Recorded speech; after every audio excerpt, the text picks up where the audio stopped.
पहला काम है कि आरएमएस का इसका मतलब क्या होता है वो समझ लेते हैं। उसके बाद करंट में इसका मतलब क्या होता है वो समझ लेंगे। दो बात इसको करते हैं ना, क्या ये पूरा नाम है। एक बात सबसे पहले इधर से चलिए, उल्टा चलना है, इधर से नहीं इधर से चलना। करंट का स्क्वायर करिए।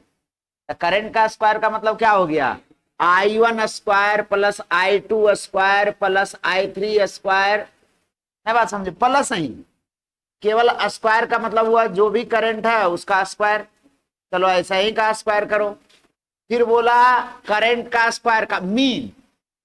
मीन का मतलब हो गया I1 plus I2 plus I3 plus I4 का स्क्वायर, जहां तक जा सके। बात समझ में? कैसे किए, करंट का स्क्वायर का मीन, मीन करने के लिए n से डिवाइड करेंगे, ये यदि n तक जाता है तो, और इसका फिर इसी को कहते हैं VRMS। बात समझ में आया कैसे कैसे लिखे? फिर से समझ लीजिए, उल्टा समझिए। यहां पर करंट का स्क्वायर का मीन, मीन का मतलब माध्य, एवरेज। एवरेज निकालने के लिए सबको जोड़ करके उससे डिवाइड करते हैं। किसको जोड़ना है, करंट का स्क्वायर का जोड़ करके मीन निकालना है। नहीं बात समझे? तो मीन निकाल लिया और उसका बोला रूट। हाँ यहां पर क्या हो जाएगा, IRMS। ये करंट का क्या हो गया, IRMS वैल्यू। बात समझ में आया? लेकिन यहां पर समस्या क्या है जो समझिएगा। सबसे पहले समस्या क्या है कि समस्या यहां पर I का वैल्यू जो हम लोग पढ़ रहे थे, I0 साइन ओमेगा टी पढ़ रहे थे। नहीं, अब क्या I1 I2 इसका यदि हम ग्राफ से समझने का प्रयास करें तो सोचो कितना जोड़ना पड़ेगा। यहां पर करंट कुछ, इसके अगले इंस्टेंट यहां पर करंट कुछ, इसका अगला इंस्टेंट करंट फिर बदल गया, फिर बदल गया। हर एक इंस्टेंट पर करंट बढ़ रहा है, घट रहा है, कुछ हो रहा है, ऐसा कांस्टेंट तो है नहीं। क्या यहां वाला वैल्यू इसके जस्ट बगल वाला वैल्यू के साथ जोड़ पाना यहां तक संभव है? नहीं जोड़ना संभव। जब 5 वो करंट रहता है, 10 वो करंट रहता तो हम लोग जोड़ लेते। नहीं बात समझ में आया? 100 वो करंट रहता जोड़ लेते। लेकिन यहां पर इनफाइनाइट नंबर एक टाइम पीरियड में आ जाएगा। तो इसको जोड़ने का तरीका, फिर हम लोग इसको जोड़ने का, इसी को हम लिखते थे सिग्मा से। नहीं, I स्क्वायर लिख सकते हैं। कहां से कहां तक है, कहां से, n 1 से लेकर n तक। बात समझ में आया? क्या बोले, ये करंट का IR का स्क्वायर और R का वैल्यू कहां तक, R का वैल्यू 1 से लेकर n तक, ये ऊपर वाला का वैल्यू हो गया, और बटा नंबर, जितना नंबर रहे n तक। नहीं बात समझे? ये इसी बात को लिखे हैं, और इसका फिर हम लोग क्या करना चाहिए, रूट। तो ये भी क्या कहलाएगा, RMS। बात समझ में आया? क्या बोले, इसी को जोड़ को कैसे लिखते थे, सिग्मा से या समेशन से। और जब टाइम के साथ कोई चीज वेरिएबल रहे तो उसी का जोड़ को हम लोग लिखेंगे IRMS बराबर क्या चीज, इंटीग्रेशन ऑफ। इस समेशन को चेंज कर दिया किससे, ये जोड़ है उसका, जैसे 1 + 2 + 3 का जोड़ है। अरे बात समझ में आया? ये संख्या दिया हुआ है उसका जोड़ है, और यदि वेरिएबल का जोड़ करना है तो इसी सिग्मा के जगह पर क्या ला देंगे। बात समझ में आया? किसका, उसी I स्क्वायर। बात समझ में आया? कहां से कहां तक, तो कोई भी जो टाइम पीरियड लेंगे उसमें, या तो एक टाइम पीरियड में लें, या तो फिर और n के जगह पर t का हम लोग इंटीग्रेशन करेंगे किसके साथ, 0 से t तक। इसमें dt टाइम के रिस्पेक्ट में है दोनों। नहीं बात समझ में आया? यहां और अच्छा लिखिए तो dt लिखिए, dt का इंटीग्रेशन टाइम होना चाहिए, टोटल टाइम। एक टाइम पीरियड में लेंगे तो 0 से t तक, यहां पर टाइम पीरियड में लिखिए। बात समझ में आया? यहां I स्क्वायर, यही बात कर रहे हैं। समेशन को जब वेरिएबल क्वांटिटी को जोड़ना रहता है तो उसके लिए क्या करते हैं, इंटीग्रेशन। और जैसे डाटा दिया हुआ रहता है कि एक का लंबाई इतना है, 2 का लंबाई इतना है, 3 का लंबाई, तीसरा का लंबाई इतना है, इस तरह से पूरा का जोड़ना रहता तो सिग्मा। और यदि वेरिएबल चीज को जोड़ना है तो उसके जगह पर क्या चीज करेंगे, आरएमएस वैल्यू निकल जाएगा। लेकिन मजे की बात है इसमें कुछ पता नहीं चल रहा है, केवल आरएमएस का नाम से हम लोग निकाल लिए। कोई कुछ समझ में आया कि आरएमएस करंट होता क्या है, नहीं करंट समझ में आया। इसमें केवल हो रहा है क्या, आरएमएस वैल्यू निकालते कैसे है, वैल्यू रखिए निकल जाएगा, कोई मतलब नहीं, वैल्यू रखिए निकल जाएगा। बात समझ में आया। लेकिन देखिए ऐसे ही निकालते हैं, फिर दूसरा मेथड सोचेंगे। अब चूंकि हम लोग पढ़े थे आई का वैल्यू, कहां क्या चीज पढ़े थे, आई नॉट साइन ओमेगा टी। कोई दिक्कत है, कोई दिक्कत है तो बोलिए क्या हो जाएगा, इसमें वैल्यू रख दीजिए। हाँ रूट अंडर भी रहेगा, रूट अंडर को कैसे भूल गए, इसको भी आप रखिए रूट अंडर को। बात समझ में आ गया।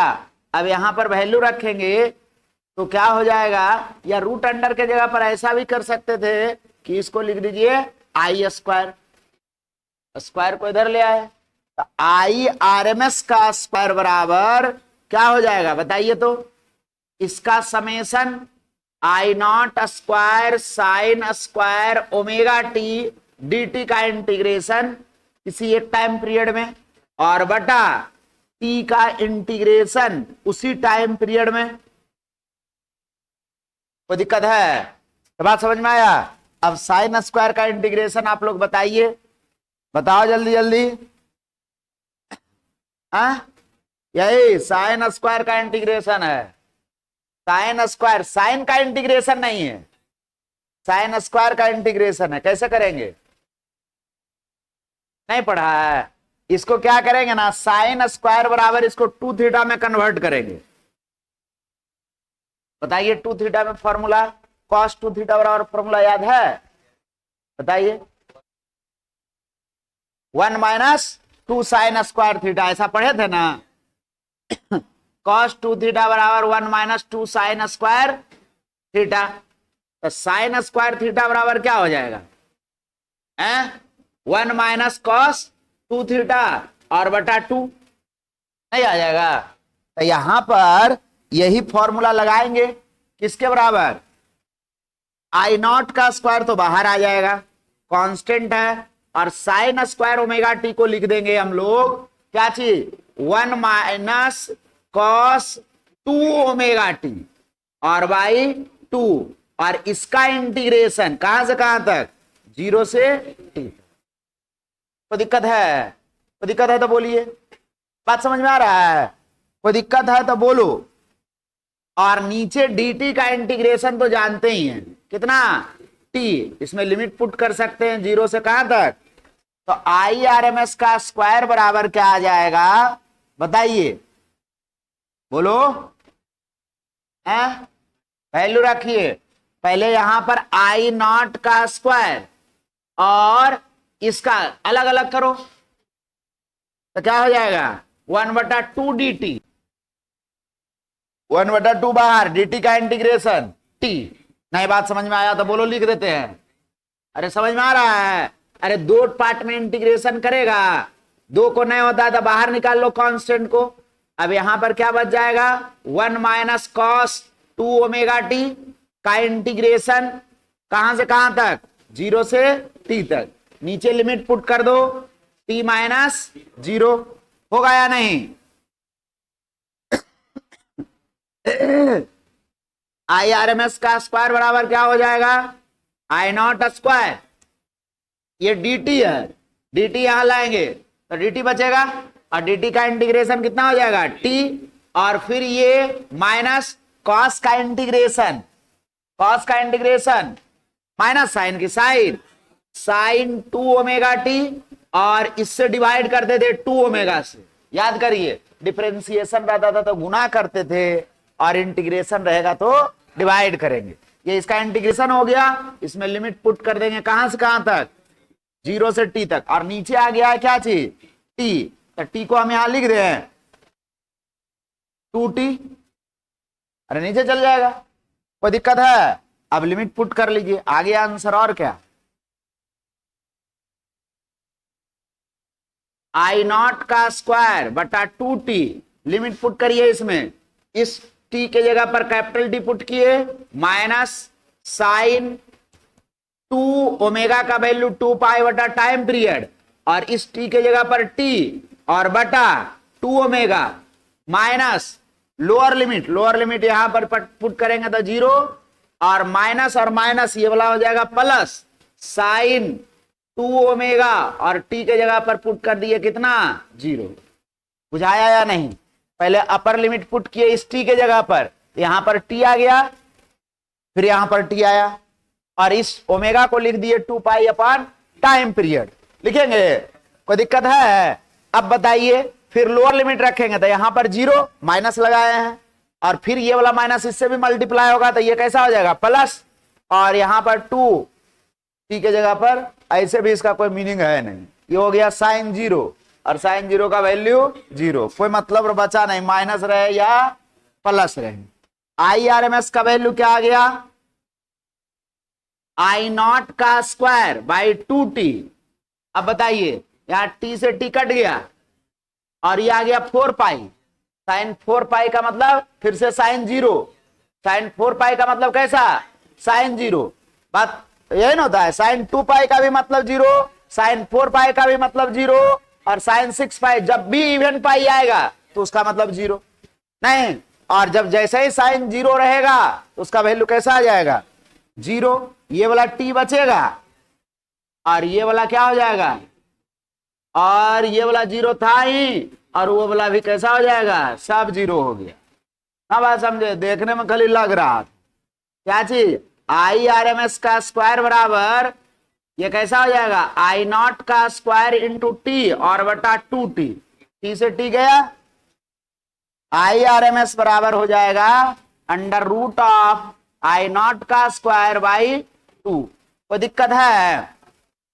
आई आर एम एस बराबर क्या हो जाएगा बताइए, आई नॉट बटा, अब ये जो रिजल्ट है इतना इंपॉर्टेंट है कि क्वेश्चन बैंक पलटिएगा तो लगभग हर एक साल, ना बात समझे? क्वेश्चन बैंक पलट कर देखोगे तो हर एक साल पूछेगा कैसे, कभी छोटा सा न्यूमेरिकल पूछ देगा, कभी क्या कहेगा आई आर एम एस और आई नॉट का रेशियो बताइए, कभी पूछेगा आई नॉट बराबर क्या होता है आई आर एम एस के टर्म में, कभी आई आर एम एस का डायरेक्ट वैल्यू पूछेगा, मतलब पूछने का तरीका चेंज करते रहेगा। कभी ऐसा भी पूछ सकता है आई आर एम एस बटा आई नॉट का रेशियो, तो कितना हो जाएगा 1 बटा root 2।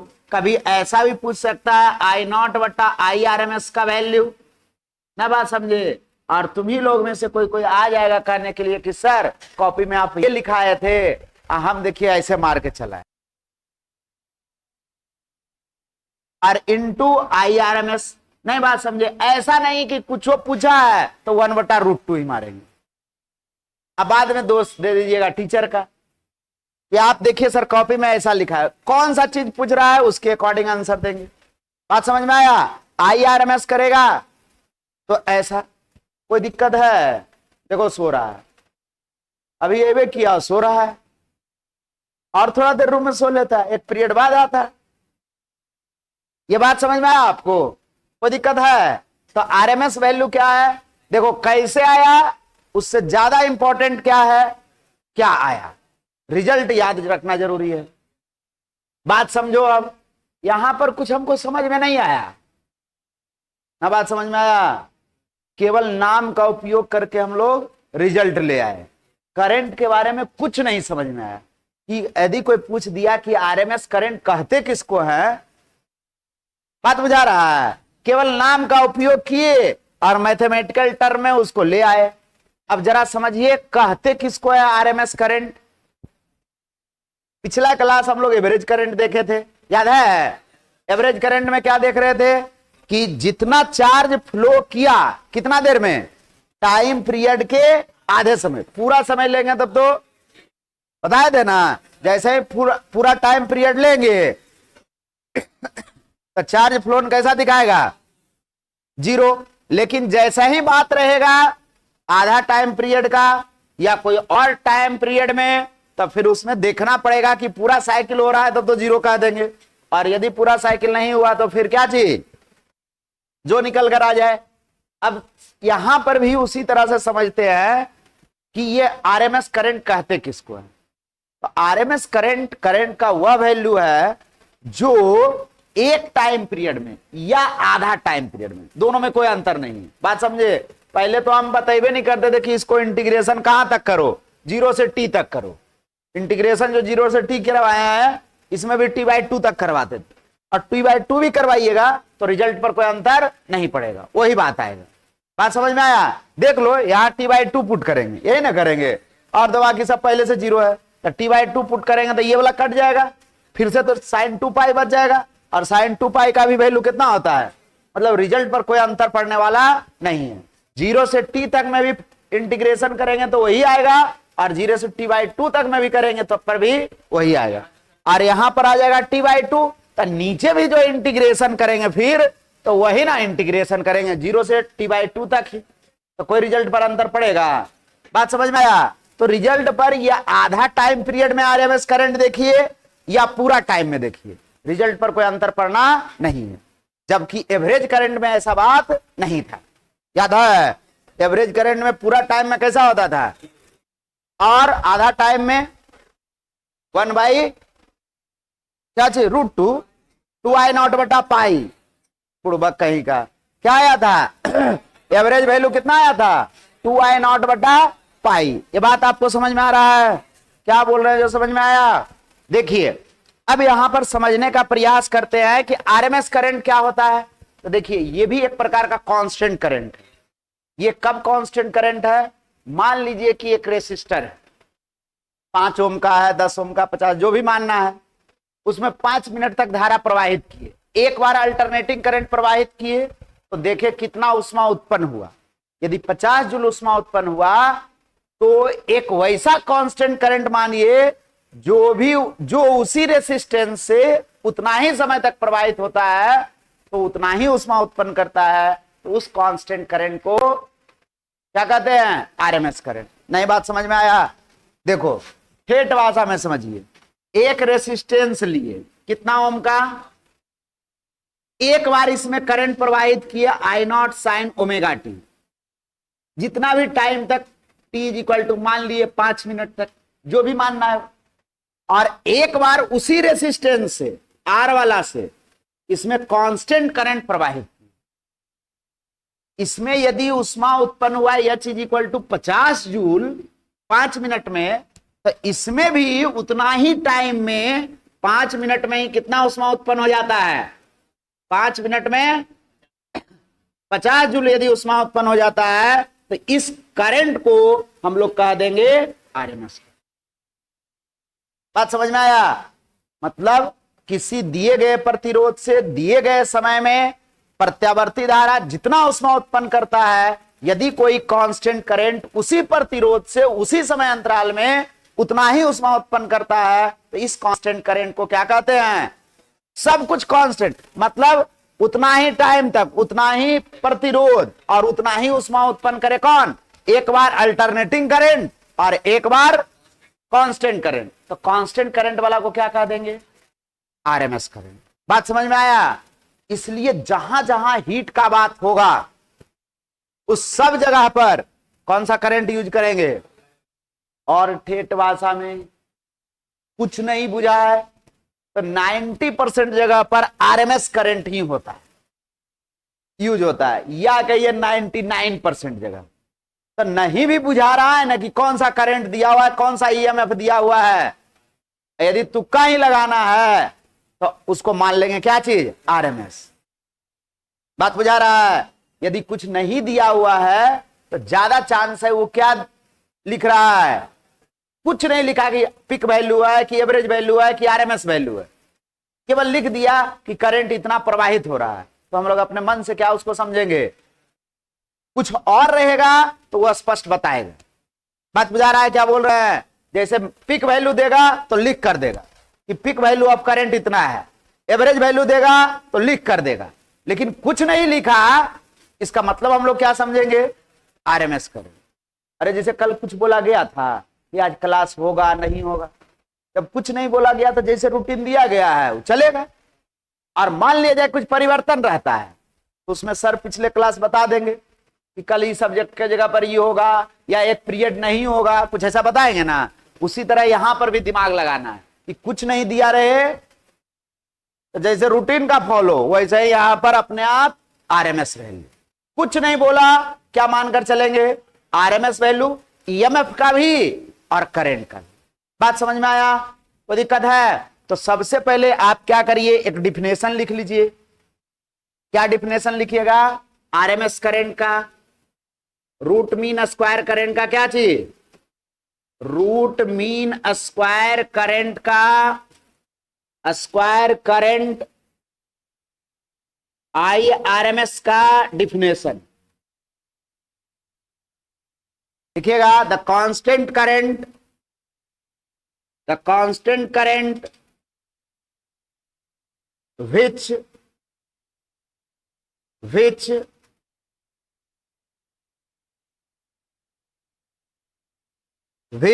produced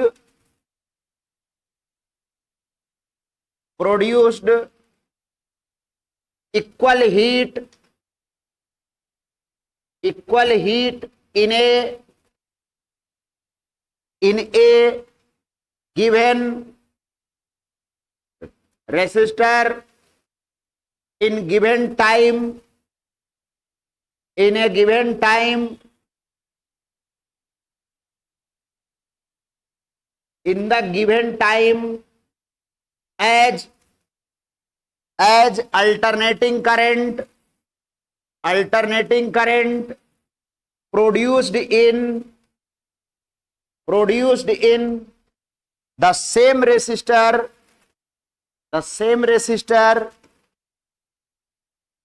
the same in that given time,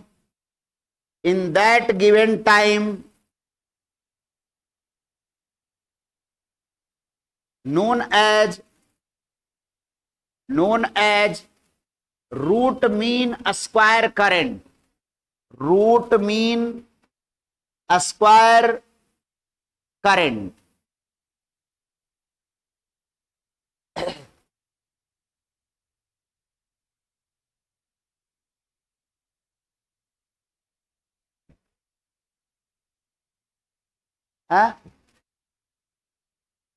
in the given, यहां पर है ना, लिख लीजिए।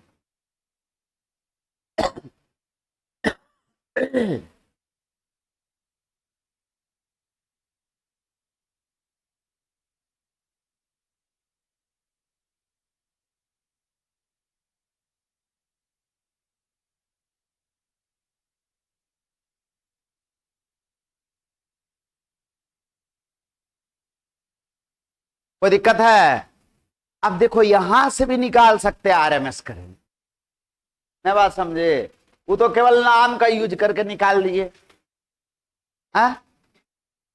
हीट के टर्म में। अब पहले एक बार आई करंट फ्लो कराएंगे किसी रेसिस्टर से 0 से t टाइम तक, फिर कांस्टेंट करंट से उतना ही देर तक बहाएंगे, जो दोनों हीट निकल कर आएगा वो दोनों देखो यहां पर क्या कर रहा है, इक्वल हीट, नहीं बात समझे, तो दोनों हीट को क्या कर देंगे बराबर, आरएमएस का वैल्यू निकल जाएगा।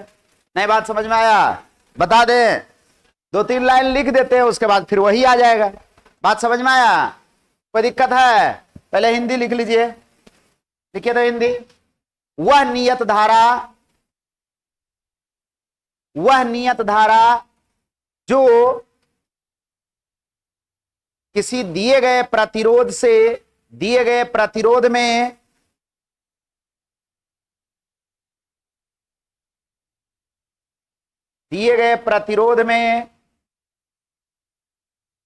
दिए गए समय अंतराल में, दिए गए प्रतिरोध में, या किसी निश्चित समय अंतराल में लिख सकते थे, किसी निश्चित समय अंतराल में उतना ही ऊष्मा उत्पन्न करता है,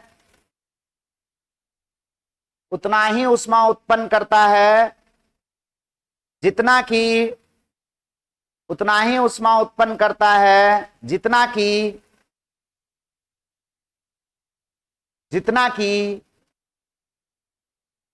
प्रत्यावर्ती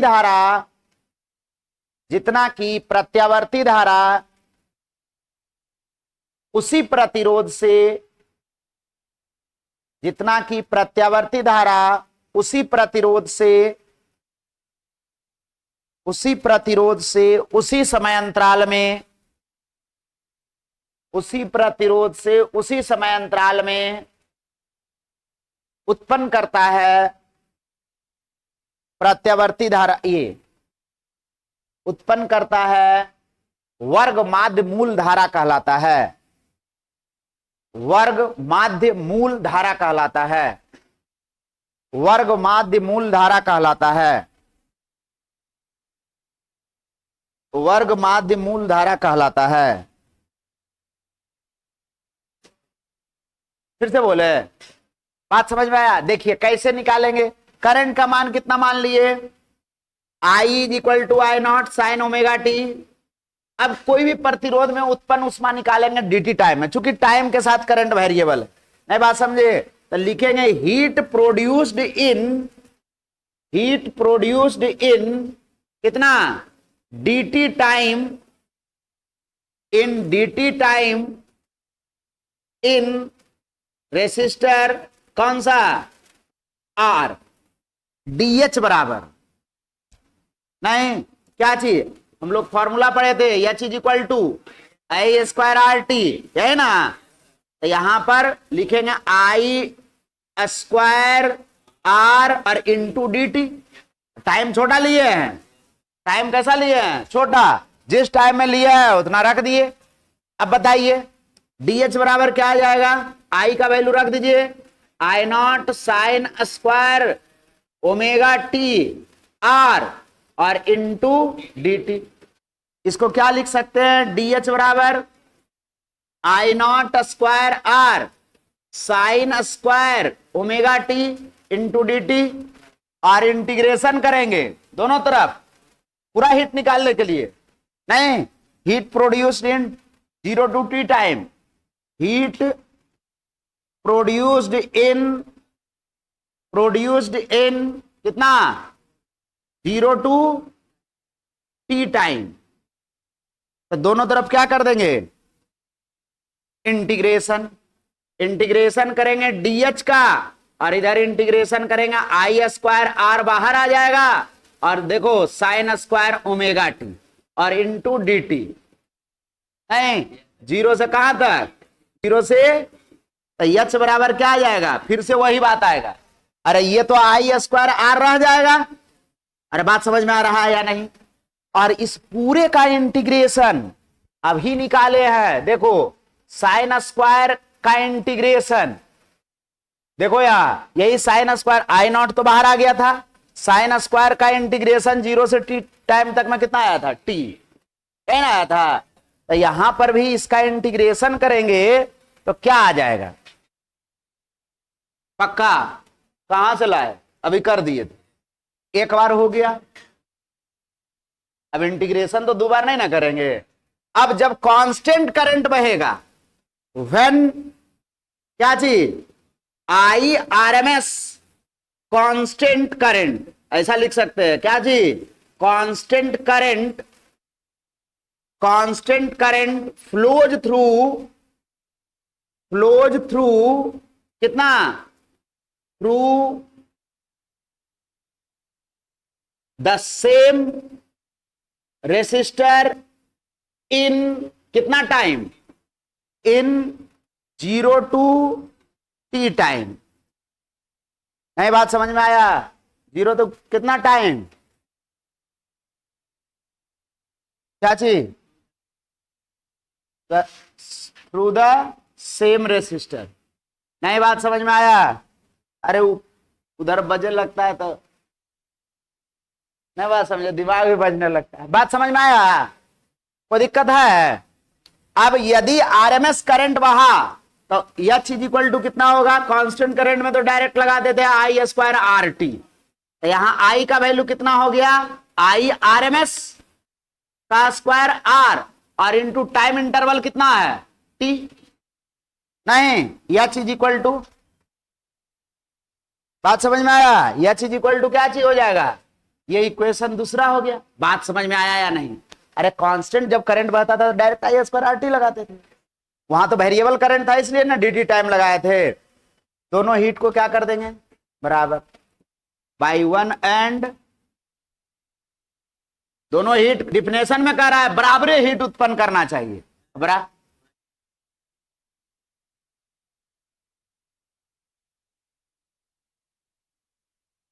हाँ उधर से कॉमन हुआ था तो यहां पर क्या आ जाएगा 2 आ जाएगा। हाँ सही बोल रहा है 2 कॉमन आया था। देखो यहां देखिए यहां ये 2 आया था साइन स्क्वायर को रखे थे ये 2 बाहर आ गया। बात समझे सही बोला नहीं तो ऐवे नहीं करता ही तो पौखलते रहते ना ही। चलिए दोनों को क्या कर दिए बराबर कर दिए। आई आर एम एस का square R into T is equal to I naught R into T by नहीं आई आर एम एस बराबर क्या हो गया आई नॉट का स्क्वायर बाई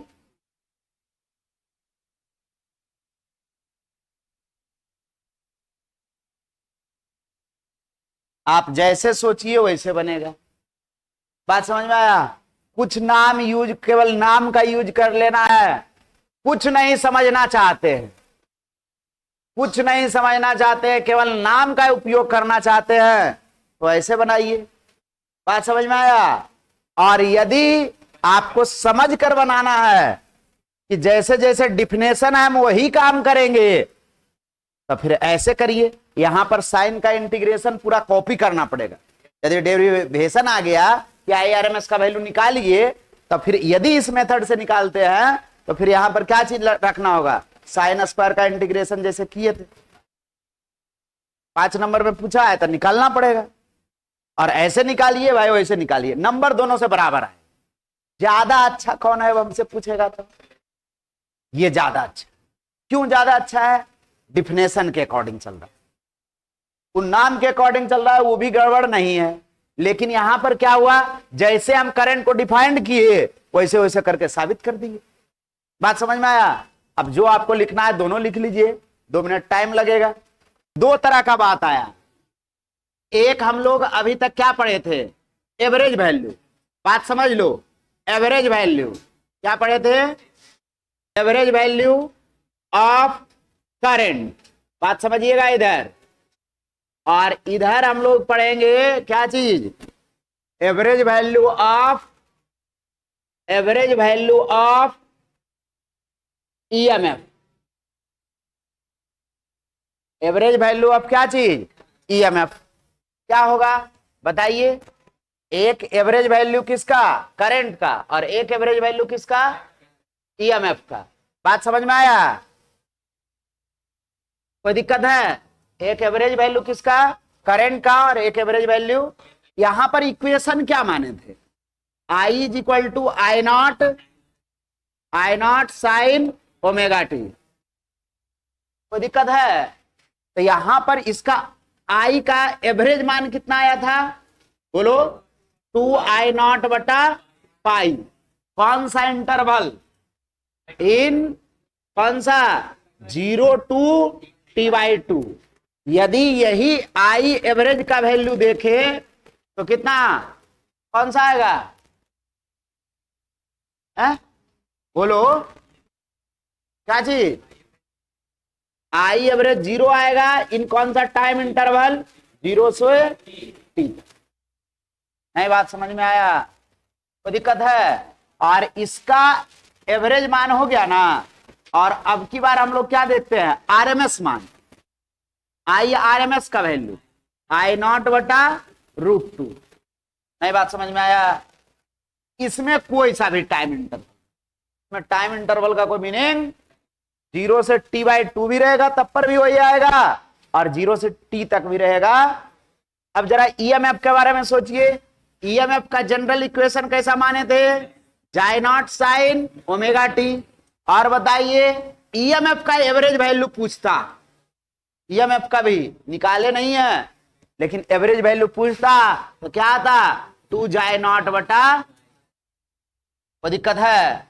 और ये भी कौन सा इंटरवल में उसी तरह से 0 से T/2 तक में, और ये भी जाई एवरेज वैल्यू कैसा दे देता, 0 दे देता। कौन सा इंटरवल में, 0 से T तक में। और इसका जाई आरएमएस का वैल्यू उसी तरह से क्या जी, जाई नॉट बटा रूट। कोई दिक्कत है इसमें, कोई दिक्कत है तो बोलिए, इसमें कोई दिक्कत है। जैसे ईएमएफ का इक्वेशन ऐसा, आई का इक्वेशन ऐसा था, तो ये सब एवरेज वैल्यू, यदि जाई का इक्वेशन ऐसा है तो ये सब एवरेज, और ये रूट मीन स्क्वायर वैल्यू का क्या है, फेजर डायग्राम है। क्या है, फेजर डायग्राम है।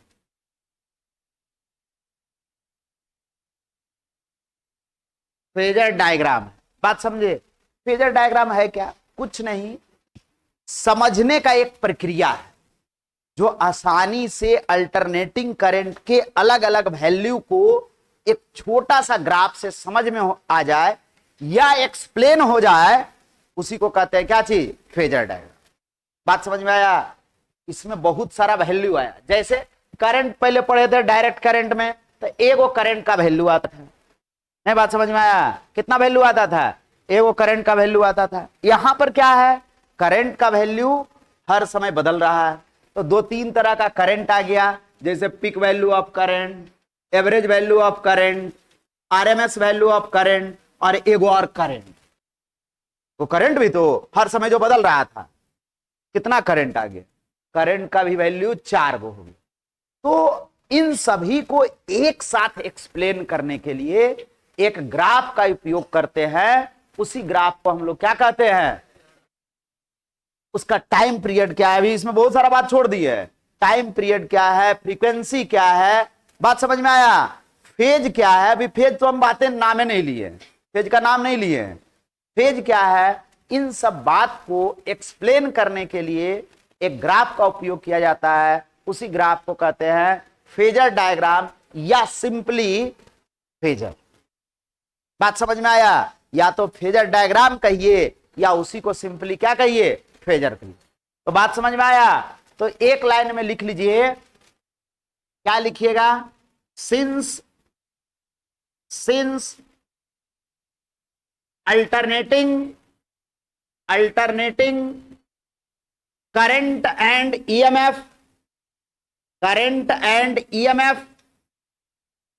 alternating current and EMF is are sinusoidal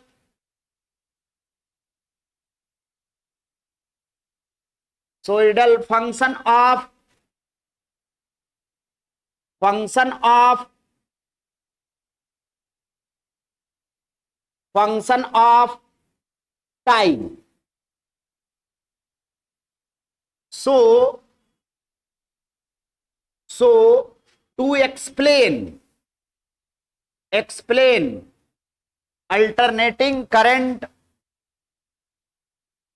so to explain alternating current and EMF, alternating current and EMF, a rotating vector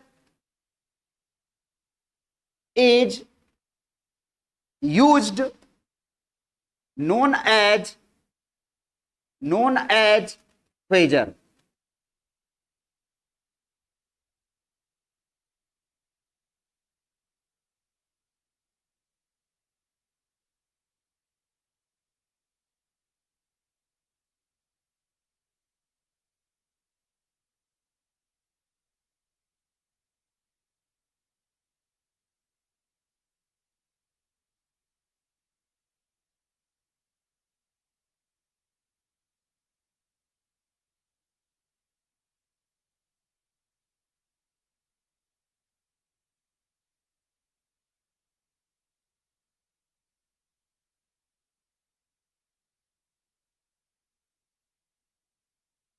तो दिक्कत है, बात समझ में आ गया। हिंदी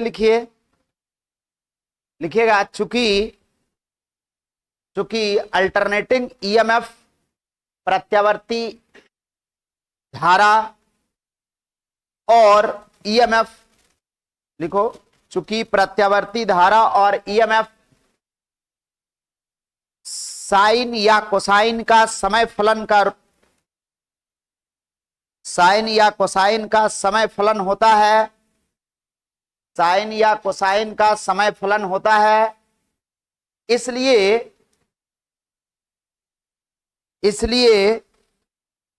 साइन या कोसाइन का समय फलन होता है, इसलिए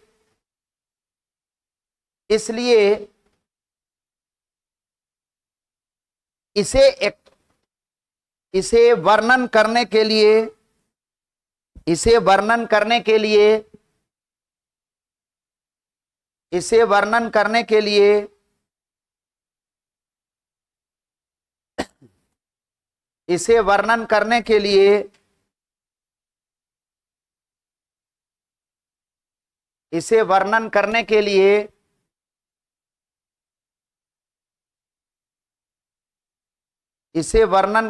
लिए रोटेटिंग सदिश, घूर्णन सदिश का उपयोग किया जाता है। घूर्णन सदिश का उपयोग किया जाता है, फेजर कहलाता है। घूर्णन सदिश का उपयोग किया जाता है, फेजर कहलाता है। देखो फेजर में क्या होता है, एक हम लोग टॉपिक पढ़े थे एसएचएम में, एसएचएम एंड सर्कुलर मोशन। याद करिए, ऐसा हम लोग कहे थे कि एक पार्टिकल है जो कहां पर सर्कुलर पाथ पर चलता था और उसका प्रोजेक्शन एक बार निकालते थे एक्स एक्सिस पर और एक बार वाई एक्सिस पर। यहां पर भी वही काम करना है, नहीं बात समझे। एक सर्कुलर फॉर्म में ही हम मानेंगे रोटेटिंग वेक्टर, ऐसा एक वेक्टर रोटेट कर रहा है। ये पीक वैल्यू है किसका, करंट का या ईएमएफ, और इसका प्रोजेक्शन ऑन एक्स एक्सिस और projection on Y axis is the instantaneous current. बात समझ में आया क्या बोले। जैसे यहां पर मान लिया जाए, कैसे बताए थे, याद करिए, यहां पर कोई पार्टिकल पहुंचा तो इसका प्रोजेक्शन निकालेंगे, तो प्रोजेक्शन निकालेंगे एक्स एक्सिस पर, तो ये वाला आएगा। जब पार्टिकल यहां था तो एक्स एक्सिस पर छाया जो आएगा, ये यदि ओमेगा टी रहता तो यहां से यहां तक का दूरी क्या कहलाता, ये वाला यदि जाई नॉट रहता तो ये वाला दूरी कहलाता जाई नॉट कॉस ओमेगा टी। अरे ये रेडियस का वैल्यू मान लिया 5 मीटर रहता तो ये कर्म हो गया, ये आधार यहां से यहां तक, ओ से लेकर ए तक, ऐसा क्या होता, कॉस थीटा लगाते, कॉस ओमेगा टी बराबर क्या होता, आधार बटा कर्ण। आधार हो गया ओए और कर्ण हो गया जाई नॉट, तो ओए बराबर क्या हो गया, जाई नॉट कॉस ओमेगा टी। यदि इसी का प्रोजेक्शन हम लोग कौन सा एक्सिस पर निकालते, वाई एक्सिस पर निकालते, तो ये वाला फिर से कौन सा क्या चीज आता, जाई नॉट साइन ओमेगा टी। नहीं बात समझ में आया। अब ऐसा समझो कि सर्किल को हटा दिए तो क्या ये दोनों वैल्यू चेंज कर जाएगा, अरे होगा। इसी को दिखाने को, ये लाइन को दिखाने को हम लोग कहते हैं क्या चीज, फेजर। ना बात समझे, किसी टाइम पर दोनों को दिखाने के, इंस्टेंटेनियस ये यहां से यहां तक पिक वैल्यू हुआ और इंस्टेंटेनियस वैल्यू ये वाला हुआ कॉस के फलन के रूप में, और ये वाला आया साइन के फलन। दोनों में इक्वेशन बताया है, याद करिए, कॉस में भी रह सकता है और साइन में भी रह सकता है, या कॉस में भी रह सकता है या कहिए साइन में भी रह सकता है। जब बाई एक्सिस पर प्रोजेक्शन निकालेंगे तो साइन में आएगा, या कहिए कोण इधर से रहता तो इधर वाला कॉस आता है, इधर वाला साइन में आता, कोई अंतर विशेष नहीं है। इसी चीज को हम लोग कहते हैं क्या चीज, फेजर डायग्राम। जो वहां सर्कुलर मोशन एंड एसएचएम पढ़े थे उसी को यहां पर नाम दे दिए क्या चीज, फेजर डायग्राम। क्या नाम दे दिए, फेजर डायग्राम। ये बात समझ में आ गया। कोई दिक्कत है, कोई दिक्कत है तो बोलो, इसको बना लीजिए। अब यदि ये आई रहता, देखेगा इधर एक बार और देख लो, यदि ये आई रहता, रोटेटिंग वेक्टर वाला किसको लेते, आई को लेते। यदि आई नॉट होता तो एक्स एक्सिस पर प्रोजेक्शन जो आता वो क्या आता, ये ओमेगा टी, नहीं आई नॉट कॉस ओमेगा टी, और ये वाला क्या आता आई नॉट साइन ओमेगा टी। ये इंस्टेंटेनियस वैल्यू हो गया, और ये पूरा यहां से यहां तक की दूरी क्या कहलाया? Peak value. ये वाला क्या कहलाया? Peak value. और यहां पर ये वाला भी क्या कहलाया? Peak value.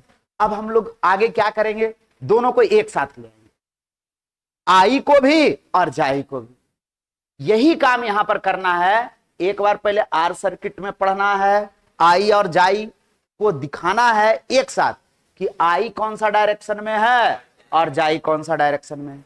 फिर यल सर्किट के लिए यही काम करना है। बजाते पहले इक्वेशन निकालेंगे, ग्राफ बनाएंगे, उसके बाद फेजर डायग्राम लिखेंगे। बात समझ में आया? कैसे फेजर डायग्राम लिखाता है वो भी बताएंगे। बात समझ में आया? तीनों का, पहले तीन गो का, आर सर्किट के लिए, यल सर्किट के लिए। यल मतलब समझ रहा है? यल मतलब क्या चीज? इंडक्टर। और सी का मतलब कैपेसिटर। तीनों सर्किट के लिए देख लेंगे। फिर उसके बाद दोनों को मिला मिला कर एक बार तीनों को, बात बुझाया? एक बार यल और आर को, आर और सी को, सी और आर को इस तरह से मिलाए, और एक बार तीनों को, यल आर और सी को। बात समझ में आया? इतना पढ़ लेंगे, खत्म हो जाएगा। बात समझ में आया?